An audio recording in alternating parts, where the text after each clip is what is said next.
এক তো গরমে এত ভালো ড্রিঙ্কস হলে শরীর মন সবই ঠান্ডা হয়ে যায়। তার আগে সবাইকে জানাই আমার নমস্কার। সবাই কেমন আছেন? এত ভালো ড্রিঙ্কস বাড়িতে বানালাম, তাই আপনাদের কাছেও শেয়ার করলাম। এটা করার জন্য প্রথমে আমি একটা গ্লাসের মধ্যে 2 চামচ চিনি নিয়েছি।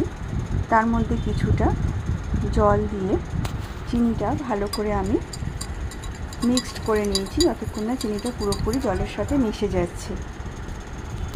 তারপর আমি আর একটা বোলের মধ্যে কিছুটা পরিমাণ দই নিয়েছি, টক দই। সেটা একটা স্পুনের সাহায্যে ভালো করে দইটা আমি ফেটিয়ে নেব। না ফেটালে যখন আমি এই দইটা দিয়ে ড্রিঙ্কসটা বানাবো সেগুলো ভালো মতন মিশবে না।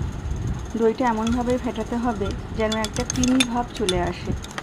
ততক্ষণ পর্যন্ত আমরা দইটাকে ভালো করে চামচ দিয়ে স্পুন দিয়ে ভালো করে নেড়ে নেব। দেখুন একটা ক্রিমি ভাব চলে এসেছে। এবার আমি পরিমাণ মতো 2 চামচ কি আপনারা 3 চামচ যেই অনুযায়ী আপনারা জল অ্যাড করবেন সেই হিসাবেই দেবেন, দিয়ে ভালো করে এটা নেড়ে নেব, মিশিয়ে নেব। তারপরে এর মধ্যে আমি কিছুটা লেবুর রস দেব, দিয়ে এর মধ্যে বিট নুন, যেটাকে ব্ল্যাক সল্ট বলে, সেটা দিয়েও ভালো করে মিশিয়ে নেব।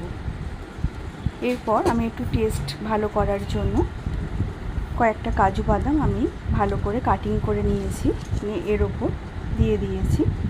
এটাতে যেমন টেস্টও বেড়ায় আর একটা দেখতেও ভালো লাগছে। আর আমি এখানে একটা লেবুর স্লাইসকে ডেকোরেশনের জন্য টুথপিক দিয়ে সুন্দরভাবে সাজিয়ে দিয়েছি। ব্যাস, রেডি হয়ে গেল আমার এই গরমের ঠান্ডা ঠান্ডা দই ড্রিঙ্কস। তোমরাও একবার করে দেখো, খুব ভালো হয়।